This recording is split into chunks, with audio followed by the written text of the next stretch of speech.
Bonjour à tous, je vous retrouve aujourd'hui pour vous proposer une vidéo sur les coloriages terminés du mois de février, puisque c'est une habitude que nous avons pris à chaque début de mois pour revenir sur les coloriages donc, du mois précédent, vous en avez l'habitude. Alors, ce mois-ci a été, on va dire, très moyennement productif, mais il y a eu une grande pièce qui m'a pris un petit peu de temps, vous vous en doutez si vous avez suivi mes publications. Mais je suis contente parce que j'ai quand même réussi à colorier dans des livres, ce que je ne fais pas souvent, et notamment dans du Anacards Zone, ce qui est encore plus rare, mais vraiment rare, donc je suis super contente. Alors, la toute première illustration que j'avais choisi de mettre en couleur est une petite carte postale de Klara Markova, que vous avez pu donc découvrir. Donc je ne vais pas souvent dans du Klara, et j'étais pas très en forme pour colorier, enfin j'avais pas trop d'énergie, donc je m'étais dit que j'allais partir sur une petite carte postale, et puis j'ai bien fait parce qu'en réalité elle a été à la fois simple et rapide à réaliser. Donc pour cette petite carte, j'ai choisi d'utiliser les luminances, donc pour toute l'illustration, et puis par contre pour le fond je suis venue utiliser des pastels Caran d'Ache. Il y a aussi un petit peu de gel pen de ci, de là. Donc je suis restée dans quelque chose d'assez uniforme en termes de couleurs. J'ai toujours très très peur de me perdre en fait sur les illustrations de Klara Markova, du fait des nombreux détails. Voilà, je trouve que c'est pour moi la plus grande difficulté, c'est de trouver quelque chose d'homogène. Alors là, j'ai fait au plus simple, puisque je suis restée, donc comme vous le voyez, dans des tons de rose rouge et puis de vert, et je suis restée sur cette thématique tout le long de cette mise en couleur. Donc ça a été plutôt agréable. Par ailleurs, les luminances du coup fonctionnent très bien sur ces petites cartes postales. Donc voici pour cette rapide première mise en couleur de ce mois de février. Ensuite, j'ai réalisé le coloraton pour représenter Genovia, et elle m'avait confié donc cette illustration qui m'effrayait un petit peu parce qu'il s'agissait entre guillemets que d'une robe, donc c'était difficile de savoir sur quelle piste j'allais pouvoir partir. Et puis en plus de ça, on était sur un univers plutôt marin, ce qui n'est pas du tout mon fort. Donc j'ai quand même choisi d'utiliser donc cette illustration. Pour ça, je l'ai imprimée sur du Derwent Lightfast paper, puisque en format A4 cette fois-ci. Et je suis donc venue utiliser, vous vous en doutez, les Lightfast pour réaliser donc l'ensemble de ce beau bustier. Ensuite, pour le fond, j'ai inauguré les Arteza du Real Brush, je crois qu'ils s'appellent. Ce sont les feutres aquarellables Arteza que j'ai depuis très très très longtemps, que je n'avais encore jamais utilisé. Et donc, je m'étais dit que c'était l'occasion pour réaliser ce fond. Et puis, finalement, je les ai trouvés assez simples à utiliser pour créer un aspect flouté. J'ai beaucoup aimé, finalement, le faire. Et puis, qu'est-ce que j'ai ajouté d'autre? Oui, ici, j'ai utilisé les Pearl Glue de chez Action pour faire les petites perles de nacre, en fait. Donc, je suis venue mettre différentes couleurs, comme vous avez pu le voir hein, sur l'illustration. Donc c'était une illustration du coup qu'on a réalisée en temps réel, puisqu'il s'agissait de le poster à une heure bien définie dans le cadre du coloraton. Et j'étais ravie de voir que vous étiez très nombreux, nombreuses, parce que il se trouve que l'horaire qui nous a été confié était un dimanche à 8 h du matin. Donc autant dire que je me suis dit qu'il n'allait pas y avoir grand monde, mais c'était pas grave puisque vous pouviez la visionner à un autre moment. Par contre, ce que j'ai trouvé super sympa, c'est de pouvoir échanger avec vous pendant 2 heures, et 2 fois 2 heures d'ailleurs, puisque le premier créneau qu'on ne pouvait dépasser étant de 2 heures, je n'ai pas pu la terminer dans ce temps imparti, et je m'en doutais bien. Donc on s'est retrouvés donc la semaine suivante pour la deuxième partie, et vous étiez aussi nombreux, donc j'étais très contente de pouvoir échanger comme ça pendant cette mise en couleur que j'avais bien sûr tournée avant, puisque je ne peux pas faire de live avec ma connexion internet. Donc voici pour cette illustration que vraiment j'aime beaucoup. En fait, voilà, j'étais plutôt contente du résultat. J'ai beaucoup aimé utiliser ces teintes, je les ai trouvées jolies. Et puis ces Arteza étaient vraiment sympas, donc je suis très contente. Donc voici pour cette deuxième illustration du mois. Et ensuite, je suis venue réaliser un duo avec ma copine Laurine. euh, et on a choisi de partir donc dans un livre de Anna Carlson. Gros challenge. Et puis, on s'est arrêté à la première page, enfin pas la première, mais la deuxième exactement. Et donc, j'ai réalisé cette mise en couleur. Donc finalement, ben voilà, j'avais un petit peu peur pour le papier puisque, eh bien, c'est pas l'édition Mus, puisque le Magical Dawn, impossible de le trouver. Donc c'est les éditions Gibbs-Smith. Je suis allée vers des crayons gras, donc en utilisant les luminances pour pas prendre de risques. Et puis voilà, donc il est réalisé entièrement aux luminances, y compris le fond. Par contre, sur la partie haute, c'est-à-dire à partir de par ici, je crois, et jusqu'ici, j'ai quand même utilisé du gesso parce que ce que je crains un petit peu, même beaucoup dans les illustrations d'Anna Carlson, c'est qu'il y a toujours tout plein de petites fioritures partout. Et moi, ça me bloque complètement. J'arrive pas du tout à me projeter. Donc, eh bien, j'ai recouvert donc tout le haut de gesso pour pouvoir venir continuer ma mise en couleur aux luminances. Donc oui, bien sûr, ça a changé la texture des crayons et évidemment que j'ai préféré la partie qui n'était pas du tout sous-couchée au gesso. Je trouve que la texture était bien plus agréable qu'avec cette sous-couche, mais ma foi, je ne voyais pas d'autre solution. Donc voilà, j'ai ajouté ensuite un peu là de Posca Or et puis du gel pen, tout simplement. Un peu de Posca blanc, du gel pen, voilà. J'ai beaucoup aimé faire cette illustration. Donc merci Laurine. C'était motivant de le partager avec toi. Je ne sais pas si toute seule je me serais lancée très sincèrement. Donc voilà pour cette troisième mise en couleur du mois de février. Ensuite, j'ai eu envie de réaliser un portrait, mais pas un portrait compliqué. Donc j'ai ressorti le livre d'Emmanuel Collin, le Wild 1. Et je suis venue également chercher mes Procolor de chez Derwent que je n'utilise pas souvent, pour pas dire très peu. Bon, sur ce papier, c'était pas simple, hein. Les Procolor n'étaient pas extraordinaires, donc j'ai un peu galéré, je vous cache pas. Mais bon, j'aime plutôt bien le résultat. Et puis pour le fond, pareil, je suis venue utiliser une ou deux teintes des crayons aquarellables Faber-Castell et Albrecht Dürer. Pour apporter quelque chose de doux. Je voulais vraiment rester dans une palette très douce. Voilà, donc je suis restée dans des tons de rose. Voilà, donc moi j'aime bien. Moi j'aime bien ces petits portraits là d'Emmanuel Collin. Elle fait toujours, je trouve qu'ils sont pleins de poésie. Je les aime énormément. Mais je ne ressortirai pas les Procolor sur ce papier en tout cas. C'est un papier qui est épais et relativement un peu granuleux, je ne sais pas comment vous dire. Ceux qui l'ont doivent me comprendre. Et du coup, je trouve que voilà, avec les Procolor, c'était pas génial. Donc, voici pour ce quatrième coloriage. Ensuite, j'ai fait la grande pièce qui m'a pris beaucoup de temps, qui est une illustration de Sandra Winterhart que j'ai choisi de réaliser au format A3. Et pourquoi? Parce que je voulais répondre à une de vos demandes concernant les tutos de mise en couleur de la peau. Donc vous m'aviez fait en première demande, en première intention, donc les tutos peau au polychromos que j'avais déjà réalisé sur un portrait d'Amanda Matthews.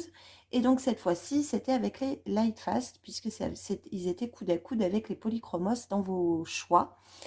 Donc voilà, j'ai choisi cette illustration parce que je l'avais depuis très longtemps achetée, en même temps que la femme en or là que j'avais beaucoup aimé aussi réaliser, mais je n'avais pas encore osé me lancer. Et vous vous doutez du pourquoi. C'est ce feuillage. Et effectivement, si la mise en couleur de la peau, des cheveux, ça a été, je n'en pouvais plus, ni des roses, que je n'aime pas du tout d'ailleurs. J'aime pas du tout ce que j'ai fait dans les roses. Et puis les feuillages très très longs. très très long, d'autant plus que, étant donné que c'était un grayscale, il y avait beaucoup de parties qui étaient très floues, donc il a fallu que je reconstitue tout un tas de feuillages, notamment sur cette partie-là qui était trop floue. Donc je ne pouvais pas discerner correctement les traits de l'illustratrice. Donc j'ai dû reconstituer donc, une grosse partie du feuillage ici. Et puis pour le bas, voilà, il y en avait encore ici du feuillage.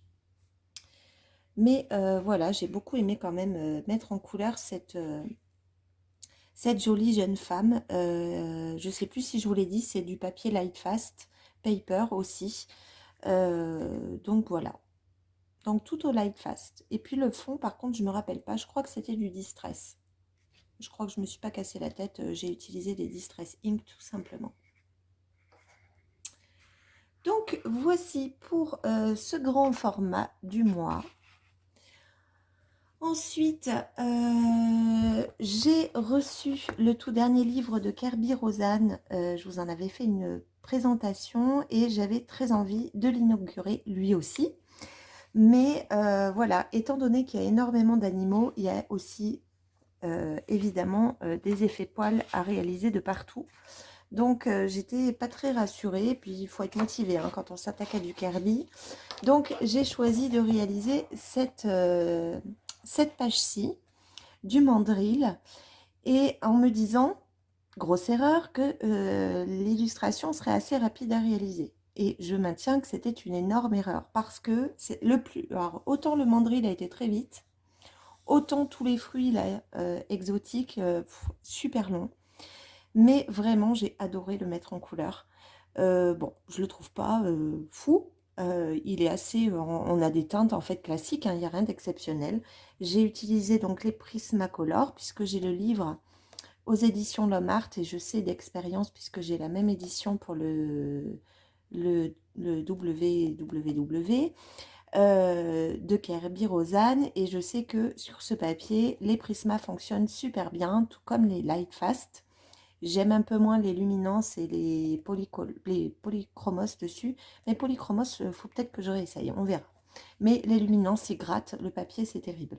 Mais voilà, c'est pour ça que je m'étais dit, bon, bah, je vais partir sur les Prismacolor. D'abord parce que voilà, c'est une grosse palette de crayons et je me doutais quand même qu'il y allait avoir beaucoup de couleurs à trouver, beaucoup de nuances. Donc voilà, donc je le trouve pas dingue, encore une fois, mais voilà, je suis plutôt contente du résultat. En tout cas, il était très long, mais c'est un beau livre. Donc voilà, je suis plutôt contente de l'avoir inauguré avec cette illustration pour le débuter. Alors, ensuite, j'ai réalisé un duo. Alors ça, je vous en avais parlé lors je ne sais plus quelle dernière vidéo je vous avais fait. Je vous avais dit que j'avais un duo en attente. Ah bah, ça devait être la dernière vidéo des colos terminés. Et que j'avais réalisé, mais que je ne pouvais pas vous montrer puisqu'il n'était pas fait par l'autre personne. Et j'ai pas eu de nouvelles de l'autre personne.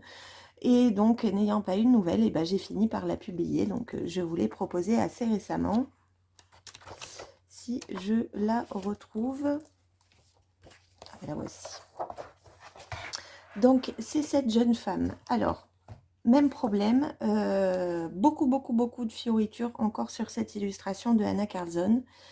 Et j'ai commencé par réaliser la peau. Alors, comme le papier est pareil, pas très confiance dans ce papier, je me suis dit que j'allais sortir les drawings et pourquoi pas les essayer sur la peau. Et puis finalement, ben, ils ont plutôt bien réagi, on va dire, sur ce papier.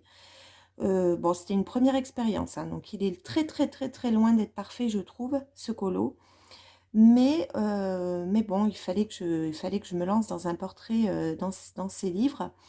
Donc, quand il s'est agi de passer à la chevelure, en fait, j'ai tout changé. Et j'avais très peur, je vous cache pas, de le publier parce qu'en fait, je l'ai tellement changé. Je me suis dit, mais ça ressemble tellement plus du tout à l'illustration d'origine que voilà. Bon, je suis pas une immense fan de ce que j'ai fait. En fait, j'aime surtout le visage, mais et c'est un loupé, je trouve, au niveau de la forme. En fait, j'ai voulu respecter certaines zones en fait de la chevelure. J'aurais pas dû parce que du coup, en termes de proportion, voilà, j'aurais dû changer des choses. Et puis pour recouvrir le fond, eh bien, je suis venue utiliser de la peinture acrylique. Alors pareil, j'en ai et je l'utilise pas souvent. Et franchement, j'étais super contente parce que d'une, ça recouvre parfaitement. Et puis je suis venue ajouter après de l'encre Winsor et Newton. Et derrière, j'ai absolument rien. Ça n'a absolument pas traversé. Donc, ben, je me dis que c'est bon à savoir et que je réutiliserai très certainement quand je veux masquer cette peinture acrylique parce qu'elle s'applique parfaitement bien, elle recouvre très bien les lignes et elle ne traverse pas. Donc voilà, j'étais plutôt contente de ce point de vue-là. Donc voilà, par contre, étant donné que vous l'aurez compris, j'ai réalisé en un seul mois 2 illustrations dans le livre de Anna Carlzon et sans le vouloir, il se trouve que c'est dans le même livre. Alors, c'était pas intentionnel dans celui-ci. J'ai quand même envie de retourner faire des coloriages dans du Anna Carlzon. Alors, certainement en modifiant hein, des choses parce que sinon, ça me correspond pas. Mais voilà, je pense qu'il faut que je m'améliore encore voilà, dans la transformation, on va dire. Donc là, c'en est une, mais je pense que j'aurais pu faire mieux. Donc voilà pour cette avant-dernière mise en couleur du mois de février.